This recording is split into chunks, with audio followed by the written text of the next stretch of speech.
우리가 사도신경을 통해서 매주 고백하는 믿음의 내용을 한 줄로 말하자면 하나님이 세상을 사랑하사 우리를 구원하신다 하는 내용이죠. 어떻게 구원하십니까? 성부는 성자를 보내시고 또 성자는 그리스도로서 우리의 구원을 위한 모든 조건과 근거를 마련하시고 또 오늘 성령 강림주일입니다만 또 성자는 성령을 보내사 또 성령이 그리스도께서 이루신 사역을 기초로 세상 속에서 성도를 마련합니다. 즉 교회를 세우시고 바로 그 성도들을 또 세상으로 보내므로 하나님의 구원 드라마를 계속해서 써 가십니다. 그래서 교회는 성부, 성자, 성령께서 이루신 구원의 결과이면서 또 성부, 성자, 성령이 계속 또 이루시려고 하는 구원의 도구가 됩니다. 그러니까 구원이라는 복을 받고 또 구원을 세상에 전달하는 통로가 된 이 교회는 한편 부름받은 성도들이고 또 한편 보냄받은 사도들로서의 존재로 세상에 있는 것입니다. 그래서 사도 바울은 교회가 모일 때마다 모이면 늘 사도의 가르침을 듣고 성만찬을 행하고 그럽니다만은 특별히 성만찬을 행할 때, 즉 예수님의 십자가의 죽음을 보이는 말씀으로 먹는 말씀으로 행하는 성만찬을 대할 때마다 두 가지를 항상 함께 기억하도록 가르치고 있습니다. 주 예수께서 잡히시던 밤에 떡을 가지사 축사하시고 떼어 이르시되 이것은 너희를 위하는 내 몸이니 이것을 행하여 나를 기념하라. 성만찬을 해가면서 이 떡과 포도주는 예수님께서 나를 위한 죽음이었다. 이것을 늘 기억하라는 것입니다. 그런데 그것으로 끝나지 않고 그 한 중간쯤 가면 너희가 이 떡을 먹으며 이 잔을 마실 때마다 주의 죽으심을 그가 오실 때까지 전하는 것이니라. 그러므로 주의 떡이나 잔을 합당하지 않고 먹고 마신 자는 주의 몸과 피에 대하여 죄를 짓는 것이니라 그랬습니다. 우리 성만찬을 대하면서 또 한 가지 기억해야 될 것은 이 대속의 죽음은 이 성찬을 대하는 나를 위한 죽음이면서 동시에 아직 주께로 오지 않은 세상 속에 그들을 위한 죽음이다 하는 걸 기억하고 그의 죽으심을 세상에 전하라는 것입니다. 그리고 이어지는 말씀이 너희들이 성찬을 대할 때 주의 떡이나 잔을 합당하게 마시지 않는 죄를 범치 말라라고 바로 이어 나오는데 이 구절을 우리 흔히 성찬을 대하는 시간 경건한 마음을 가지지 못했거나 또 지난주 지은 죄를 회개하지 않았던 이런 내용으로 생각하곤 합니다만 문맥을 따라 바라보면 성찬을 합당하게 대하지 않는 죄는 뭔가? 즉 성자의 살찢김과 피 흘리심의 목적을 분별하지 못하고 성찬을 참여하는 것.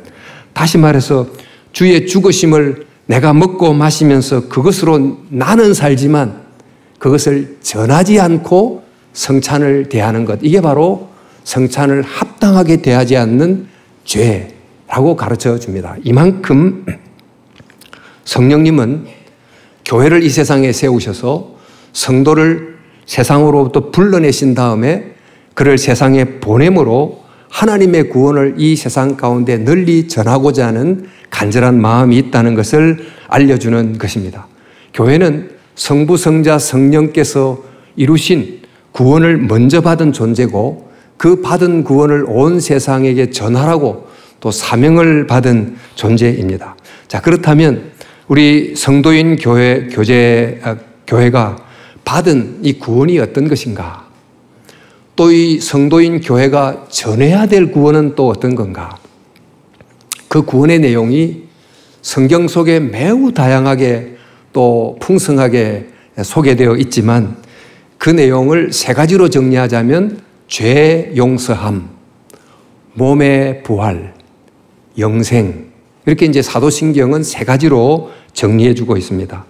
하나님은 우리로 하여금 이 구원, 즉 죄사함, 몸의 부활, 영생이라고 하는 이 풍성한 구원의 높이와 깊이와 넓이가 어떤 것인지를 계속 알아감으로 그 은혜를 힘입어라. 그와 함께 그 놀라운 구원을 세상에 알리기 위하여 세상 속으로 보냄을 받고 땅끝까지 나아가라. 이렇게 가르쳐주고 있습니다. 자, 그렇다면 우리가 이미 받았던 그 구원 속에 있는 그 죄사함, 또 그것을 전해야 되는 그 죄사함, 그것은 도대체 구체적으로 어떤 것인가 하는 것을 보고자 합니다. 죄 용서함은 어떤 건가? 그 죄 용서함의 구원을 알려고 하면 먼저 죄가 무엇인지를 알아야 될 것입니다. 죄가 뭡니까? 이 죄라고 하는 것, 우리는 어떤 법을 어긴 행실 이런 정도로만 생각하지만 인간이 처한 총체적 상황을 한 단어로 성경이 말하자면 그걸 죄라고 말합니다.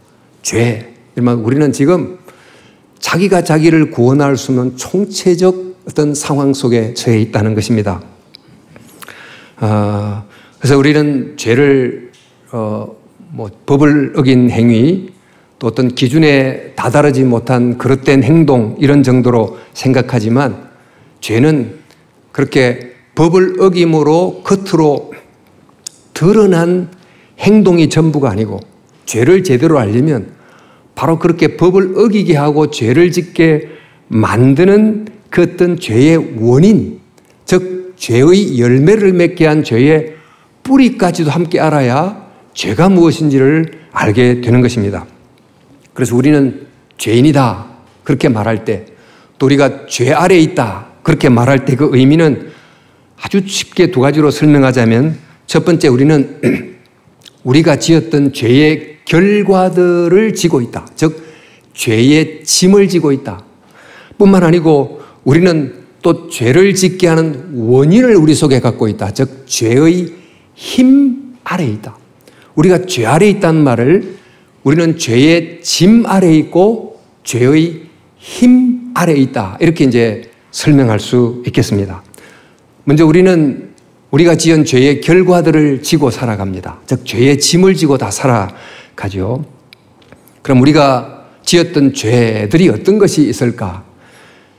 그러니까 어떤 법을 어겼는가를 생각해 보면 그 법들 중에는 우리 국가에 있는 여러 가지 이제 법들이 있겠습니다만, 뭐 민법, 상법, 형법 등등의 법들을 생각하면 뭐 운전하다가 교통법규는 좀 몇 번 어겼을지 몰라도 뭐 그 법전에 있는 중대한 죄는 나는 저지르지 않았다 이렇게 생각하고 살아가는 분들이 많이 있을지 모릅니다. 하지만 우리가 죄라고 말할 때 적용하는 그 법은 단순히 그런 법만이 아닌 양심의 법이 있고 또 도덕의 법이라는 것이 있습니다. 이 법을 기준으로 적용하면 상황이 달라집니다. 윤동주 시인이 쓴 그 유명한 서시는 이렇게 시작하죠. 죽는 날까지 하늘을 우러러 부끄러움 없기를, 한 점 부끄러움 없기를 잎새이는 바람에도 나는 괴로워했다. 시인 윤동주는 일제치하에서 한 지식인으로 살아가면서 지식인의 양심에 한 점 부끄러움 없기를 정말 갈망했지만, 그러나 그 시대 속에서 그렇게 살기가 너무나 힘들었다. 이런 내용을 이제 시에 담고 있습니다. 그래서 실정법을 어긴 것은 비록 없지만 지식인의 양심에 비춰보면 부끄러운 게 많아서 그 내 양심이라는 여린 잎새 안에 부는 죄책감의 바람 때문에 나는 너무나 괴로워했다. 이렇게 썼습니다. 우리도 양심의 법에 비추어 보자면 내 양심의 잎새 안에 내 양심의 잎새 안에서 계속 심하게 부는 이런 죄책감의 바람에 흔들리지 않고 살아가는 사람이 누가 있을까요? 더 나아가서 우리를 하나님의 법 앞에 세워놓으면 어떻게 될까? 성경 속의 여러 인물 중에 위대한 선지자 이사야는 그 하나님의 성전에서 그분의 영광 앞에 서자마자 바로 화로다 나여 죽게 되었도다 이렇게 이제 말할 정도로 자신의 정말 깊은 죄인으로서의 모습을 발견하게 됐고, 우리가 이미 알듯이 그 성자 바울도 참 하나님의 말씀 앞에서 세상에 죄인들이 많지만 그 죄인들 중에 내가 왕초 죄인이다. 나는 죄인의 괴수다 이렇게 이제 말하기도 하지 않았습니까? 우리는 뭐 어느 정도 나는 상대적으로 저 사람들보다는 꽤 괜찮은 사람이라고 여기며 사는지 모르겠습니다만, 그러나 높은 도덕법을 기준으로 살펴보자면, 하나님의 법 앞에 서자면 우리는 죄인이라는 것을 자복하지 않을 수 없습니다.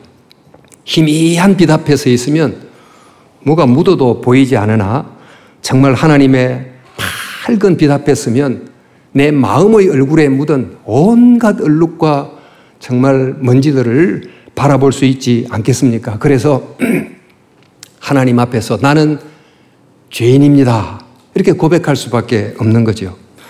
우리는 모두 이런 죄를 지은 이 죄의 결과들을 지고 살아갑니다. 세월이 지날수록 뭐 느는 것이 선행이 는 것도 있겠지만 지은 죄들이 자꾸 이렇게 쌓여가는 그 죄의 짐을 지고 살아가는데, 바로 그 죄의 짐들을 내려놓아야 되는데 그 짐을 다 내려놓지를 못한 게 굉장히 많은 것입니다. 앞서 말씀드렸듯이 교통법규 어기면 고지서 날라오면 돈 5만 원 이렇게 내면 뭐 그건 처리가 됐겠지만, 그러나 사람들 사이에서 일어난 죄는 뭐 사과한 것 같은데 여전히 앙금이 남아있는 채 그대로 존재하고, 어떤 일은 심지어 법적 분쟁까지 가게 됐지만 법적으로는 해결됐는데 감정적으로는 더 원한이 돼서 평생 남고 뭐 이런 것들이 얼마나 많이 있습니까? 이처럼 우리가 지었던 죄들이 처리되지 않는 채로 계속 쌓이고 쌓이다 보니까 우리는 점점 죄의 짐을 많이 지고 살아가고 있다. 바로 이것이 인간 곤경의 현 주소다. 인간은 바로 그런 죄의 짐을 지고 살아가고 있다는 것입니다. 그런데 우리는 이런 죄의 짐을 지고 사는 것만이 우리의 상황 전부가 아니고, 우리는 더 큰 문제가 우리를 죄를 짓게 만드는 죄의 힘 아래 살아간다. 근데 그 죄의 힘 아래에 있기 때문에 비록 죄의 짐을 뭐 용서를 통해서 벗었다 할지라도 또 죄를 지을 수 있는 가능성을 언제나 우리는 가지고 살아가죠. 그럼 그 죄를 짓게 만드는 그 원인, 그 죄의 힘이 어디에 있을까? 그 힘은 우리 밖에도 있고 우리 안에도 존재합니다. 우리 밖에 있는 죄의 힘, 이것을 성경은 세상이라고 말합니다. 코스모스라고 하는 이런 세계가 아니고 세상이라고 부릅니다만, 우리가 사는 이 세상은 수많은 것들이 함께 살아갑니다.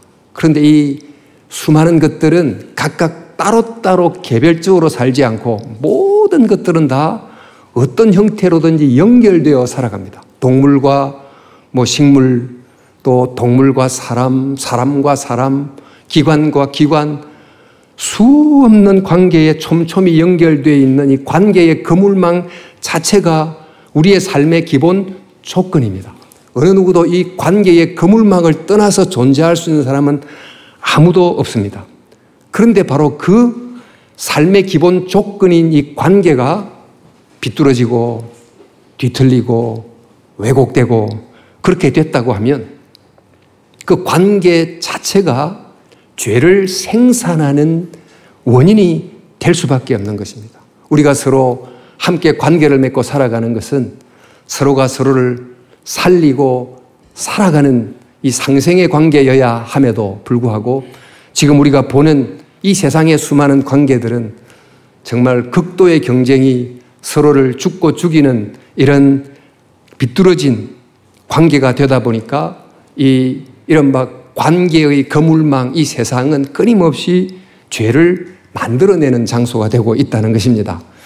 주코시스라고 하는 단어가 있습니다. 주란 말이 동물원이라는 뜻이고, 코시스가 이제 정신병이라는 뜻인데, 동물원에 가보면 이 케이지 안에 있는 사자가 또 곰이 똑같은 자리를 왔다 갔다 하고 하는 이런 정세를 쉽게 보실 수 있을 텐데, 이것은 케이지 안에 있는 동물들이 거의 정신병적 정세를 앓고 있다는 것을 말해 주는 것입니다. 왜 사람들이 동물원 환경을 아무리 좋게 만들었다 할지라도 그들이 그 속에서 편안하게 지낼 수 없느냐? 그것은 동물원은 야생동물이 있어야 될 본래의 자리가 아니기 때문이라는 것입니다. 동물원은 동물들에게 기형의 서식지다 보니까 아무리 환경을 잘 만들어 놓는다 할지라도 그 안에 있는 사자, 곰은 다 정신병적 정세를 보이지 않는 것이 이상하다는 거죠. 우리가 살고 있는 세상도 여러 필수적인 관계들이 뒤틀리고 깨어져 있다 보니까 사람이 사는 세상이 일종의 기형의 서식지처럼 되어버려서 이 세상 속에 살면서 스트레스 받지 않고 갈등이 없이 살아가고 또 죄를 짓지 않고 이런 자체가 거의 힘든 이런 상황이 되어버렸다는 것입니다. 이제 그러다가 정신적 질병은 육체적 질병을 낳고 이런 죄의 힘이 우리 바깥에 있다. 이 우리 바깥에 있는 죄의 힘, 이게 바로 세상입니다. 그래서 우리 바깥에 있는 이 죄의 세상은 우리 깨어지고 잘못된 관계가 세상은 원래 이런 거야 하고 사실 어브노멀한 잘못된 관계를 노멀하게 여기는 그런 세상은 끊임없이 우리를 죄라고 하는 것으로 끌어가는 어두운 힘이 되어 우리를 짓누르고 있다는 것이죠. 그런데 이 죄의 힘은 우리 안에도 있습니다. 우리 안에 있는 죄의 힘을 이른바 죄성 이렇게 부릅니다. 우리 죄성 그러면 성선설, 성악설인데 인간은 원래 악해 그런 의미에서 성경이 그것을 죄성이라고 하지 않습니다. 성경이 말하는 우리 안에 있는 죄의 힘은 어떤 것인가? 우리가 사는 시대에 들리는 수많은 소리들 중에 이런 소리 흔히 들을 수 있습니다만은 내 인생은 내 것, 나는 내 인생배의 선장, 너의 마음이 이끄는 대로 가는 것이 너가 가야 할 길, 이런 일 많이 들어보셨지요. 우리 시대에 이것이 보편적으로 받아들여야 될 진리처럼 많이 들리고 있습니다만은 이런 말들은 일찍이 에덴 동산에서 아담이 들었던 소리의 재생산이고 또 이 이야기들은 우리 시대의 문화의 옷을 입은 또 다른 표현들이기도 합니다. 에덴 동산에서 무슨 소리가 들렸습니까? 선악과를 따먹어라. 이런 소리가 들리지 않았습니까? 선악과의 의미가 뭡니까? 너는 하나님을 닮은 하나님의 형상인 존귀한 존재다. 그런데 너는 하나님은 아니다. 너는 하나님의 통치를 대행할 존귀한 존재다. 그러나 너는 하나님의 통치를 받아야 되는 존재다. 이게 이제 선악과 속에 담긴 의미입니다. 한마디로 창조주와 피조물의 순서는 바꾸지 마라. 너가 하나님 자리에 앉지 말라. 바로 이게 이제 선악과의 의미입니다만 죄를 지면서 그 순서를 인간이 바꾸어 버립니다. 이 죄라고 하는 영어 단어가 S-I-N, I라고 하는 게 그 정중앙에 있어서 죄가 뭔가? 죄가 바로 자기를 정중앙에 놓는 것이 죄다. 하나님을 그 자리에서 밀쳐내버리고 자기 자신이 중앙에 앉은 것, 그게 바로 죄다. 내가 내 삶의 주인이다. 내가 기준이다. 바로 이런 자기를 주인의 자리에 앉힌 것을 세상 살아가는 인간됨의 또 삶의 기본값으로 정하고 디폴트로 삼고 살아가면 그것은 반드시 죄를 만들 수밖에 없다는 것입니다. 이처럼 잘못된 자리에 앉은 것, 순수가 뒤집어진 것, 이걸 이른바 성경은 죄성이라고 불러요. 내 안에 있는 죄의 힘입니다. 사도 바울은 이것을 두고 내 속에 거하는 죄 이렇게 부르고 또 여러 군데서 육신, 바디가 아니고 이제 플래시라고 해서 육신이라고 부르기도 했습니다만은 바로 이런 죄성이 우리 안에 지배를 하게 되면 결국 어떻게 되는가? 사도 바울이 로마서 7장에 절규하듯이 외쳤던 나는 육신에 속하여 죄에 팔렸도다. 이걸 좀 풀어 쓰자면 내가 주인이 되어 살아다 보니까 그런 육신에 살다 보니까 결국 죄를 필연적으로 짓게 되는 날을 보게 됐다. 나는 내가 원하는 것은 행하지 않고 도리어 원하지 않는 것을 행하고 있는 나를 발견하게 됐다. 내 속에 곧 내 육신에 선한 것이 거하지 않는 줄을 아노니 원함은 내게 있으나 선을 행하는 것은 없노라. 내 지체 속에 있는 죄의 법이 나를 사로잡는 것을 보는도다. 여러분, 이렇게 인간이 주인이 됨, 바로 이것이 죄성인데 이것을 따라 살면 결과가 어떻게 될까? 자기가 자기 인생의 주인이 되면 주인이 될까? 아니면 종이 될까? 역설적으로 자기가 자기의 주인 노릇하면 필연적으로 그 사람은 우상을, 욕망을, 물질을 등등 하나님 아닌 것을 숭배하는 종의 자리로 전락하고 만다는 것입니다. 더 나아가서 그 죄를 매개로 인간 속에 영향을 미치는 악한 사탄의 종노릇까지 하게 됩니다.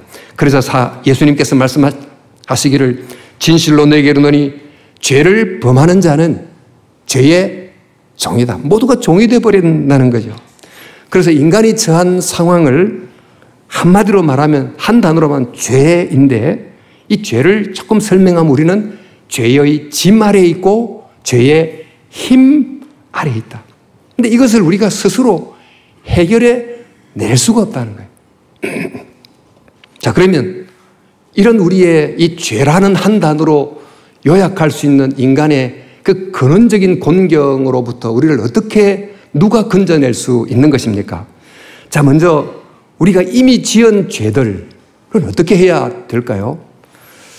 사실 이미 지은 죄들 문제 때문에 고민이 깊어졌고 수많은 종교들이 대안을 내놓고 있습니다만 대부분 그 대안이라는 것이 내가 지은 죄보다 조금 더 많은 선행을 행함으로 지은 죄를 보상하라, 선을 행하라, 이런 이제 답을 주고 있습니다. 또 탈종교 사회이니 세속 사회에는 죄란 것은 드러나지 않으면 그냥 상관이 없는 것이지, 그러니 죄에 대해서는 심판은 없어, 이렇게 이제 가르치기도 하죠. 또 요즘은 죄라는 단어를 매우 싫어하기 때문에 내가 내 의지를 가지고 죄를 행함으로 내가 책임을 져야 된다, 이런 식의 생각보다는 죄란 것은 다 환경의 문제 때문에 또 심리적인 요인 때문에 어쩔 수 없이 당한 피해야, 그러니 위로받고 상처를 치유받고 그렇게 하면 돼, 이런 식으로 이제 주로 가르치는 세상을 살고 있습니다. 그런데 이런 것이 우리가 지고 있는 죄의 짐을 해결하는 길일까요? 세상의 법도 드러나면 심판을 받아야 되는데 도덕법, 하나님의 법을 어긴 죄, 이런 것은 사람 앞에서는 드러나지 않을 수 있지만 하나님 앞에서도 드러나지 않을 수 있을까요? 거룩한 하나님 앞에 우리가 지은 죄가 하나님도 몰라, 이런 죄가 있을까요? 그런데 하나님이 아신다면 하나님은 거룩하신 하나님인데 그 죄를 없는 것처럼 여길 수 있을까요? 모든 죄는 심판을 받아야 되는데 누가 받아야 됩니까? 죄를 지은 사람이 받아야 됩니다. 그 죄를 지은 사람이 심판을 받는 것이 매우 공의롭습니다만 그 사람이 심판을 받으면 그 사람이 어떻게 구원을 받나요? 그래서 죄를 죄값대로 처리하는 공의가 있어야 함과 아울러 죄를 지은 사람을 살리는 사랑의 대안이 있어야 되는데 그 정말 공의와 사랑을 절묘하게 합해놓은 구원의 대안이 뭔가? 그 대안은 결국 누군가가 내 죄를 대신 지는 것입니다. 이제 누군가가 내 죄를 대신 지려면 그게 아무나 될 수 있는 것이 아니고 죄를 대신할 수 있는 어떤 자격을 일단 갖추어야 됩니다. 내가 죄를 지었는데 내 죄를 우리 집 강아지가 대신 지게 하고 이렇게 할 수가 없듯이 자격을, 합당한 자격을 갖춰야 되는데 먼저 인간인 내가 지은 죄를 대신하기 위해서는 먼저 그가 인간이어야 되고 또 죄인인 나와 달리 의인이어야 되고 또 수많은 사람들을 대표할 수 있는 대표성을 가져야 되는 이런 등등의 자격을 갖춰야 됩니다. 그런데 이런 자격을 갖춘 사람이 누가 있습니까? 근데 설령 그런 자격을 갖춘 사람이 있다 할지라도 그가 나를 위해서 희생하겠다는, 대신 죄를 지겠다는 마음이 없으면 또 무슨 소용이 있습니까? 그러니까 합당한 자격을 가질 뿐만 아니고 우리를 대신하여 죄 짐을 지겠다고 하는 마음을 함께 가져야만 이 문제가 처결이 되는데, 이 세상에 눈을 아무리 비비고 살펴봐도 그런 자격을 가지고 그런 마음을 가지고 있는 사람이 도대체 누가 있습니까? 유일한 한 분, 예수 그리스도. 그분만이 합당한 자격을 가지고 있을 뿐만 아니고 우리의 죄를 대신 지려는 마음을 가짐으로 바로 우리 죄짐을 질 수 있는 유일한 대안이 되시는 것입니다. 그래서 성경은 어떻게 말합니까? 우리의 죄짐을 어떻게 해결합니까? 바로 성자 예수님께서 그의 십자가 지심을 통하여 우리의 무거운 죄짐을 해결함으로 죄 용서를 주신다. 예수님께서 그 일을 해주시는 거죠. 근데 성자 예수님께서 이렇게 죄의 짐을 처리해 주시지만 그것으로 이 죄사함의 모든 것이 충족되는 것은 아닙니다. 여전히 우리는 죄의 힘 아래 놓여 있다 보니까 이 죄의 힘으로부터 우리를 건져내야 비로소 온전한 죄사함을 받을 수 있는데, 어떻게 우리 밖에 있는 죄의 힘으로부터, 우리 안에 있는 죄의 힘으로부터 자유를 얻을 수 있다는 것입니까? 앞서 우리가 본 것처럼 우리 밖에 있는 죄의 힘, 그 세상의 특징은 우리 사람의 필수적인 존재 조건인 이 하나님과의, 사람과의, 세계와의 관계가 다 뒤틀려 있는 것이었습니다. 그런데 이 뒤틀린 관계를 바로 잡아야 그 바른 관계 속에 머물 때 비로소 죄를 이길 수 있게 되는 것입니다. 성자 예수님께서 하신 일이 무엇입니까? 많은 일을 하셨지만 그 그리스도로 하셨던 일을 정말 한 상징으로 설명해 보자면 바로 십자가 상징. 수직선, 하나님과의 수직적 올바른 관계를 회복하시고, 수평선, 사람과 세계와의 수평적 바른 관계를 회복하심, 즉 바른 관계를 회복하심의 사역을 하시고 우리를 바로 그 관계 안에 머물게 함으로 세상이라고 하는 죄의 힘을 이길 수 있도록 베풀어 주신 것입니다. 우리와 하나님과의 관계를 아버지와 자녀의 관계로, 서로의 관계를 형제 자매의 관계로 만들므로 새로운 관계를 만드셨는데, 이런 회복된 관계를 사도 바울이 우리는 하나님과 화목하게 됐다, 서로와 화목하게 됐다, 이렇게 이제 표현을 여러 군데서 합니다. 로마서 5장 9절에서 10절 말씀을 봐도 우리가 그의 피로 말미암아 의롭다함을 받았으니 그의 피로 말미암아 진노하면서 구원을 받을 것이니 우리가 하나님과 원수되었을 때 그의 아들의 죽으심을 말미암아 하나님과 화목하게 됐다, 이렇게 표현을 하는 것입니다. 마치 폭력적 가정에서, 그 환경에서 자란 아이는 앞으로 폭력적인 아이가 될 가능성이 많지만 아주 화목한 가정에서 자라면 선을 행할 가능성이 많은 아이로 자라는 것처럼 관계를 바꿈으로, 회복된 관계 안에 머물게 함으로 우리 바깥에 있는 이 죄의 힘으로부터 우리를 건져주시는 일을 하신 것입니다. 근데 이 예수님께서는 그뿐만 아니고 우리 안에 있는 죄의 힘, 죄성으로부터 벗어나게 해야 되는데 그것이 어떻게 또한 가능한가? 우리 모두의 마음에는 마음의 의자가 있습니다. 그 마음의 의자에 누군가가 앉아서 내 삶을 정말 지시하는 마음의 왕좌가 있는데, 그 마음의 의자는 텅 빈 상태로 있는 법이 없고 누군가가 반드시 주인 자리에 앉아서 있게 됩니다. 그 주인 자리에 누가 앉아 있는가? 내가 앉아 있는가? 세상이 있는가? 우상이 있는가? 물질이 있는가? 탐욕이 있는가?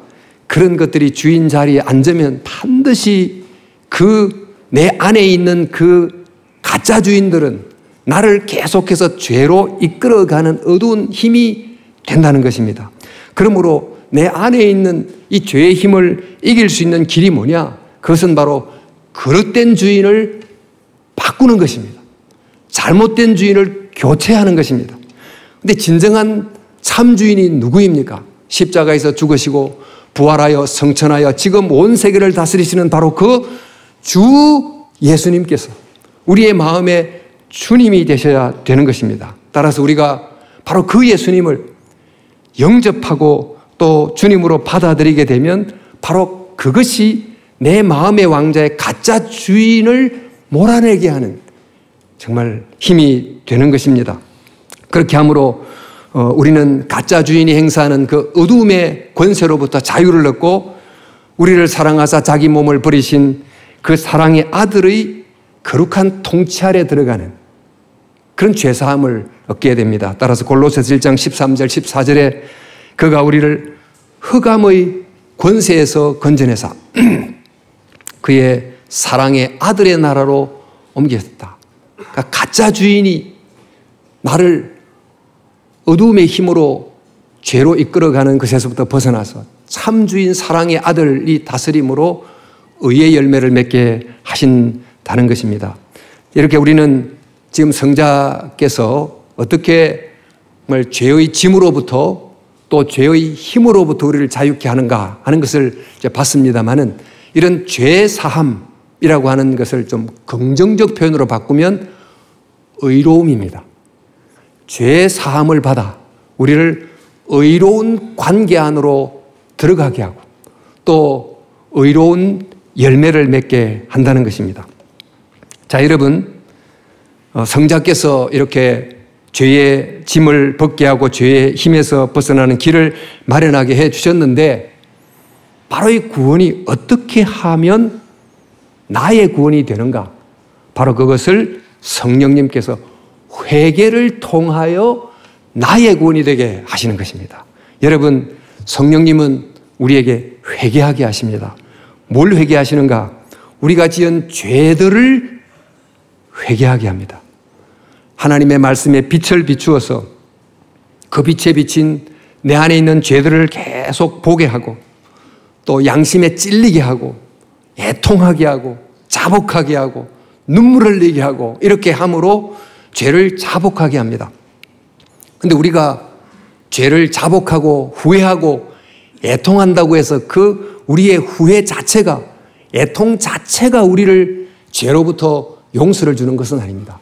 바로 이 나의 후회하는 이 죄를 성자 예수님께서 십자가에서 대신 지셨다는 것을 알고 그분의 십자가를 인정하고 믿고 받아들일 때 비로소 죄사함이 선물로 주어지는 거죠.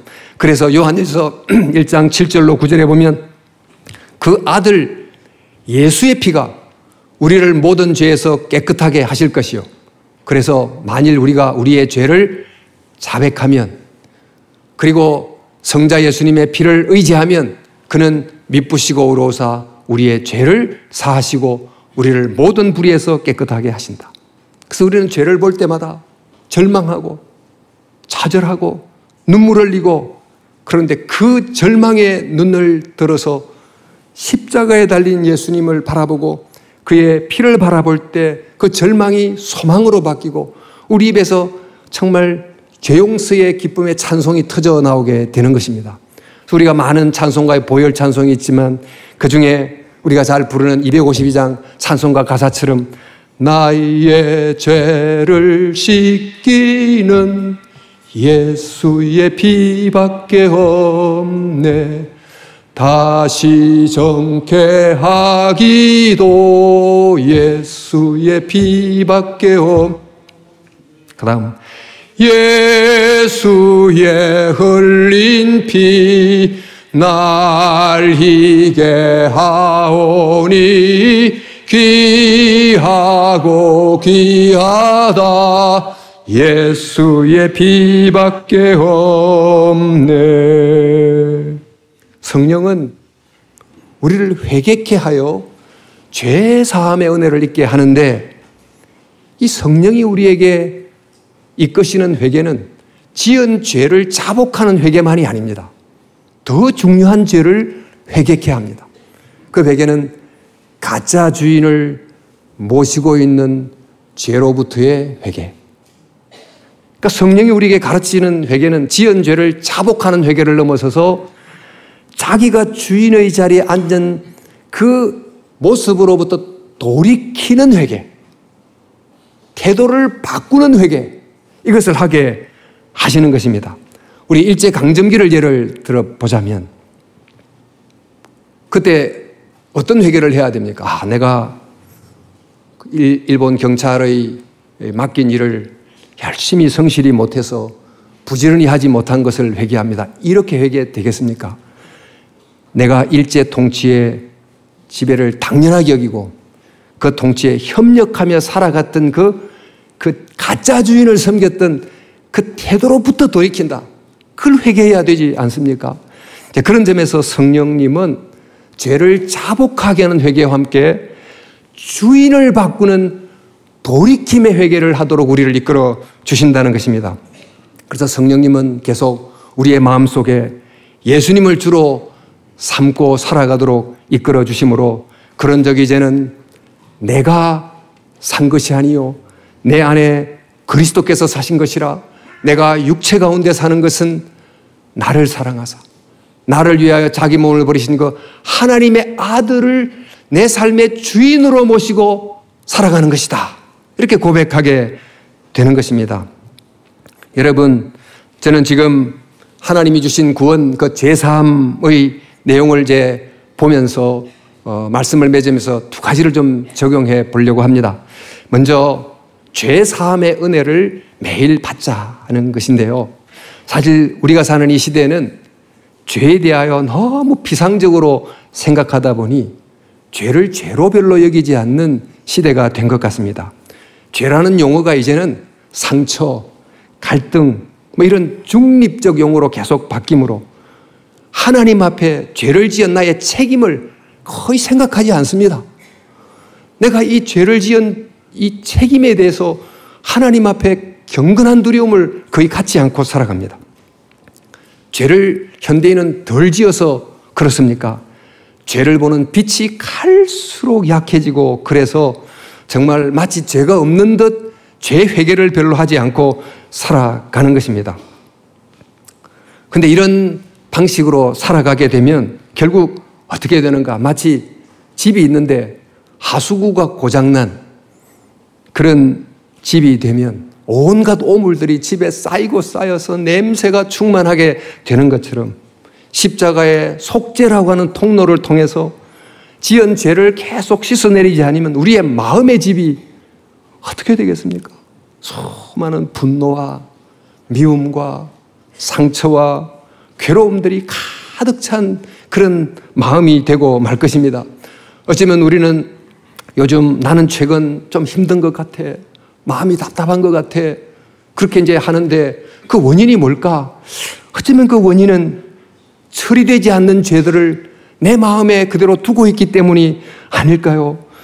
하나님 앞에 죄를 깊이 깨닫고 십자가 보혈에 의지하여 정말 깊이 회개하는 그런 회개가 없다 보니까 마음이 힘든 것 같고 답답하고 그래서 기도가 막히고 또 말씀이 막히고 심령이 괴롭고 어쩌면 이 피의 순환이 잘 되지 않는 영적 동맥경화에 빠져 있는 것 아닌가 이런 생각을 해봅니다. 그러므로 우리는 말씀을 읽고 죄가 생각나면 즉각 죄를 자백하고 십자가 보혈에 의지하여 죄를 씻는 죄사함의 은혜를 매일 힘입어 살아갈 수 있기를 바랍니다. 근데 우리가 또 죄사함의 회개는 죄를 자복하는 것이 전부가 아니라는 것, 즉 가짜 주인에서 돌아서는 것임을 우리가 이야기했습니다. 정말 내 마음에 가짜 주인이 있는 한 절대로 죄를 이길 수가 없습니다. 매 순간 예수님을 마음의 주인으로 모시며 살아가는 것, 내 마음의 의자에 지금 누가 앉아 있는지를 생각하고 예수님을 나의 주님으로 영접하는 것이 굉장히 필요합니다. 예수님께서 회개하라 천국에 가까웠느니라 말했을 때 그 회개라는 것은 내가 지은 도덕적 죄를 회개하는 것을 말하는 게 아니고 주인을 바꾸는 회개가 있어야 천국이 임한다 이런 말씀이기도 하고요. 주 예수를 믿어라 그러면 너와 내 집이 구원을 얻으리라 그랬을 때 예수님을 주님으로 믿어야 구세주로 믿는 걸 넘어서서 주님으로 믿어야 너와 내 집에 진짜 구원이 임한다라고 말씀하신 것입니다. 성도 여러분, 오늘 성령 강림 주일이자 교사 주일입니다마는 교사들은 학생들에게 정말 성자가 주신 이 죄사함의 은혜가 무엇인지를 정확하게 분명하게 가르칠 뿐만 아니고 그 죄 용서함 속에 있는 깊은 감동과 감격을 느끼게 함으로 정말 하나님의 아들로 딸로 잘 자랄 수 있도록 수고할 수 있기를 바랍니다. 또 성령님은 우리의 영원한 교사가 돼서 지금도 성자가 이루신 그 죄 용서를 알게 하고 적용시킴으로 우리를 하여금 죄의 짐에서부터 자유케 하고 죄의 힘으로부터 놓이게 하는 그런 죄사함의 은혜를 주시니 우리 모두가 다 이 성부, 성자, 성령께서 마련해 주신 이 놀라운 구원을 풍성히 누리고 또 하나님의 은혜 아래 살아가는 저와 여러분 될 수 있기를 주님의 이름으로 축원합니다.